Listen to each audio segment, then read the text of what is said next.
First, Mr. Speaker, let me address the circumstances under which I left office. The last few weeks have been incredibly tough on my family, with my personal life so much in the public eye. All of us in public life know all too well the toll of the intense scrutiny we face places on our loved ones. But I've always believed in the highest standards of transparency and accountability. And it is what the public expects, and it is the price we pay for the privilege of service. That's why I referred myself to the independent adviser and gave him access to all of the information he needed. Blimey, buckle in, folks. Blimey, buckle in, folks, because today we've got drama. We've got tears, we've got taxes, and yes, we've got a resignation speech. So emotional, so soul-wrenching, so Oscar-worthy. You'd think Mel Street had just learned she wasn't getting a second dessert. Ladies and gentlemen, may I present Angela Tax Me Later Rayner, live from the House of Commons, where stiff upper lips go to tremble and parliamentary tissues get passed around like state secrets. Before we show you the video footage, I'd like to ask you a small favor. If you appreciate this content, please take a second to like this video and subscribe to the channel. Over 98% of you watch the videos without subscribing. It costs you nothing, but it makes a huge difference to us. So, did you click the subscribe button? Great. Thank you so much. Now, back to the video. The radar. With permission, Mr. Speaker, I'd like to make a personal statement. When I made my maiden speech over a decade ago, I said it was the honour of my life to represent Ashton-under-Lyne in this House. And alongside serving in this historic Labour government, it is still the honour of my life. I promised then to bring determination, commitment and my socialist values to this House while representing them, and I intend to continue doing so. My title may have changed, but the strength and the character of the people of my constituency have not. First, Mr. Speaker, let me address the circumstances under which I left office. The last few weeks have been incredibly tough on my family, with my personal life so much in the public eye. All of us in public life know all too well the toll of the intense scrutiny we face places on our loved ones. But I've always believed in the highest standards of transparency and accountability. And it is what the public expects, and it is the price we pay for the privilege of service. That's why I referred myself to the independent adviser and gave him access to all of the information he needed. As I set out then, parents of a disabled child with a trust who divorce and seek different properties face a complex tax position. If there is one good thing, Mr. Speaker, that can come out of this, I hope that other families in the situation may now be aware of that and avoid getting into the position that I am now in. I am, of course, corresponding with the HMRC, and they have my full cooperation. There is no excuse not to pay taxes owed, and I will do so. This was an honestly made mistake, but when you make a mistake, you take responsibility. To serve at the highest level of government was a privilege, not for the title or the office, but for the chance to change the lives of the people I grew up with and live alongside. Every day, I work to serve those same working class communities. In every decision that I made, I thought of them. I know the power of politics, Mr. Speaker, to change lives because it changed my own. The last Labour government gave me the foundation to build a better life for me and my young son. A council house to support me, Sure Start to help me raise my kids, and the security of a minimum wage. A good job and decent, secure home is not too much to ask. But for too many, it is out of reach. That is what I was determined to change. For the people all of us on these benches are fighting for, and we must keep fighting for. That's why, despite the fierce criticism and the relentless lobbying from vested interests, I'm so proud, Mr. Speaker, that within weeks our landmark employment rights bill will become law.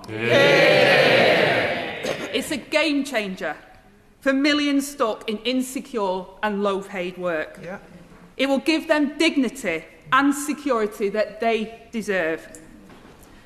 Now, Mr. Speaker, there are those that say we can't afford to deliver new rights for working people, and I say we cannot afford not to. Labour is at its best when we're bold, and I've been so proud to work alongside some of the trade unionists who nurtured and supported me to deliver the biggest upgrade to workers' rights in a generation. This is a personal statement, Mr. Speaker, but the trade union movement taught me that it's not about yourself, it's about us. It's about who we're here for. And everything that I've done has been an endeavour for us, for our people who elected us and who we serve.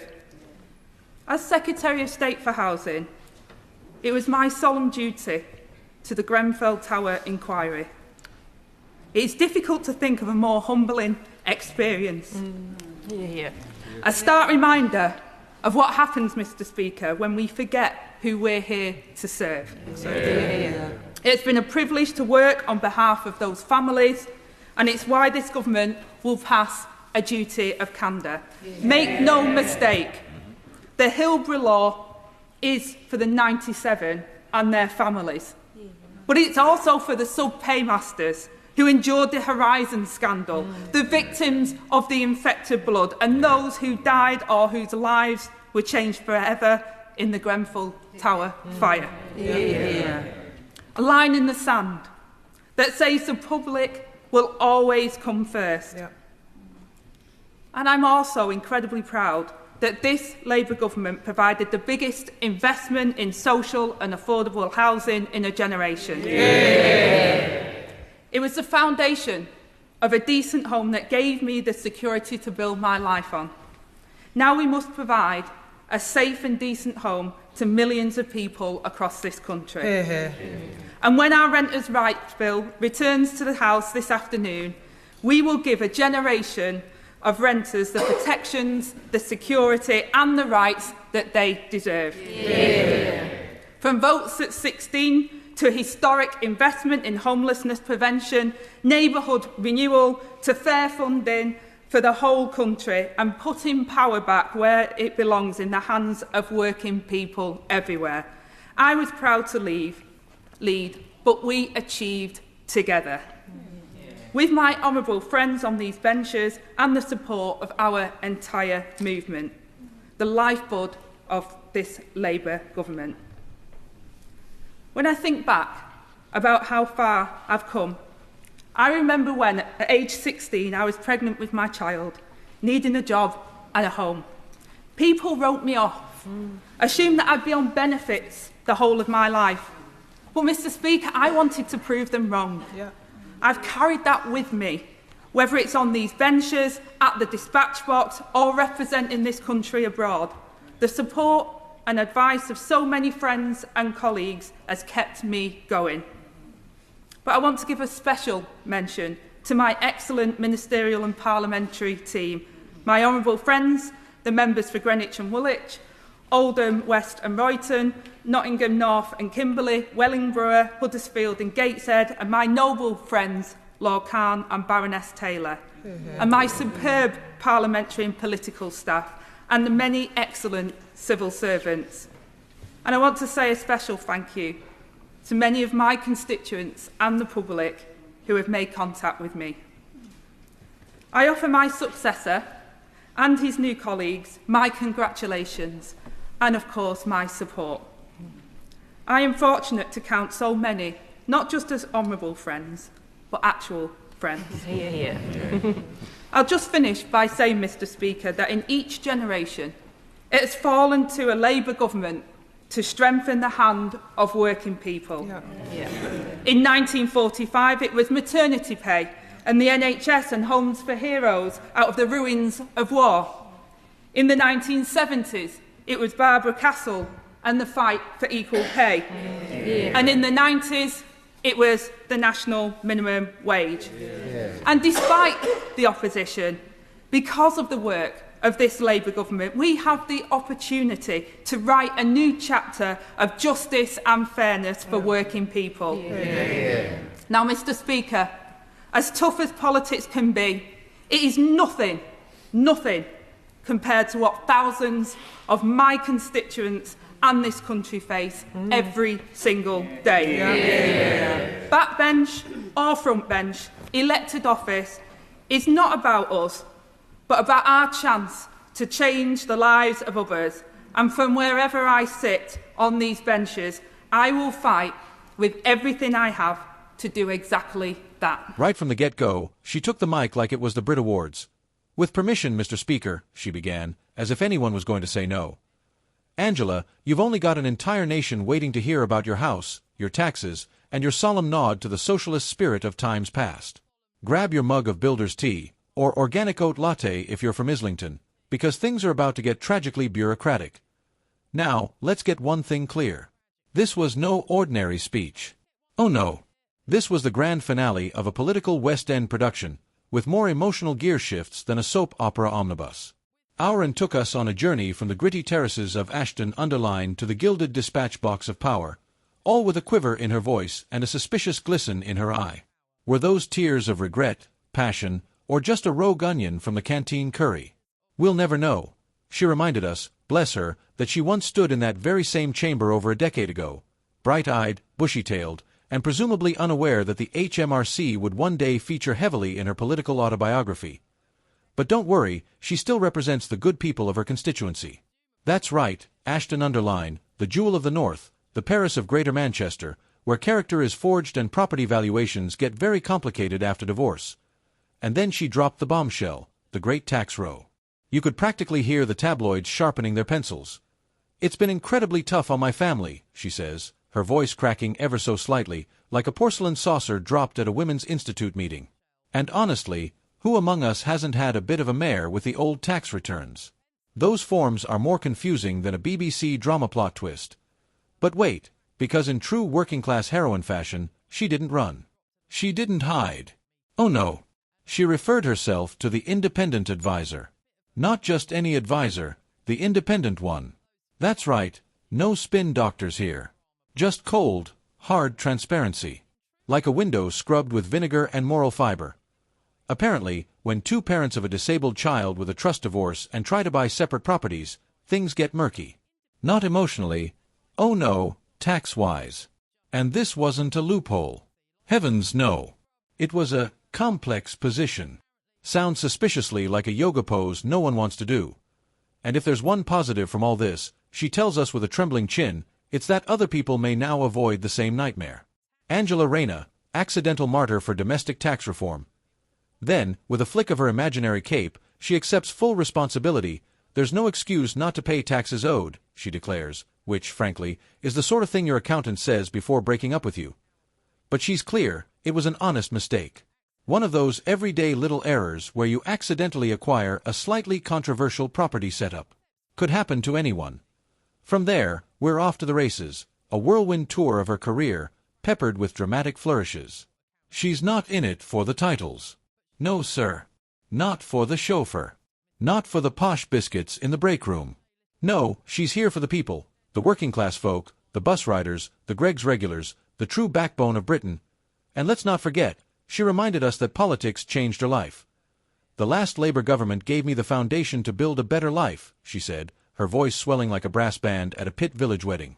Council house, sure start, minimum wage. She hit the working-class bingo card before you could say means-tested benefits.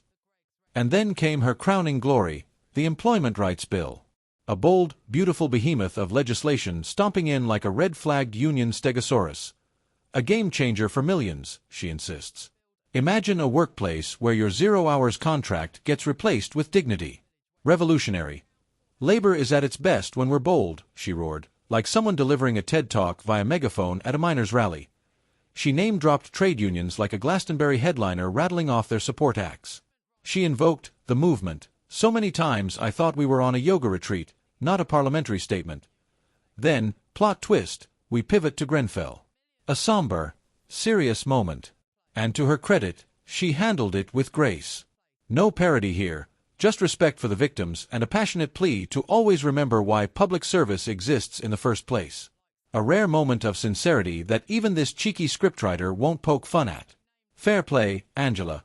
But don't worry, we were soon back on brand. Talking about renters' rights, housing investment, votes at 16. The budget got tighter, but her speech got bolder. She was practically levitating on a cloud of virtue-signaling righteousness. Somewhere, a union rep raised a pint in her honor, possibly. And then, the crescendo. The violins kicked in, metaphorically, as she recalled being 16 and pregnant, written off by society. Not just written off, scribbled out like a parking ticket on a rainy day. But she fought. She hustled.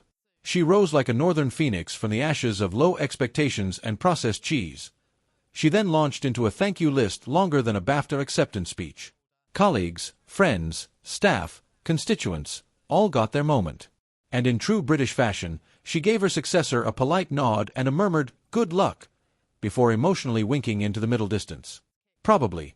She closed with a big, stirring reminder that, backbench or front bench, it's not about power, it's about service. Changing lives, channeling the spirit of 1945, 1970, and the 1990s in one final political power chord. Labor has always been there to lift up the working man and woman, and by golly, she'll keep doing that, even if it's from slightly further down the seating plan. Applause rang out. Well, polite British clapping, we watched the curtain fall on a speech that had everything. Class struggle, teary-eyed reminiscence, property confusion, and just enough righteous fire to keep Twitter humming. So, what have we learned? Angela Rayner might be stepping aside, but she's not fading into obscurity. Not with that accent, not with that hair, and certainly not with that speech. She's the political equivalent of a Yorkshire pudding, comforting, substantial, and always rising under pressure. And remember, no matter how complex your tax arrangements may be, no matter how many emotionally charged speeches you deliver in a chamber full of yawning backbenches, never underestimate the power of an honest mistake wrapped in the glory of working-class redemption. God save the Queen, or the King, or at least the filing system at HMRC. Good night, and don't forget to like, comment, and subscribe for more tragicomic parliamentary theater.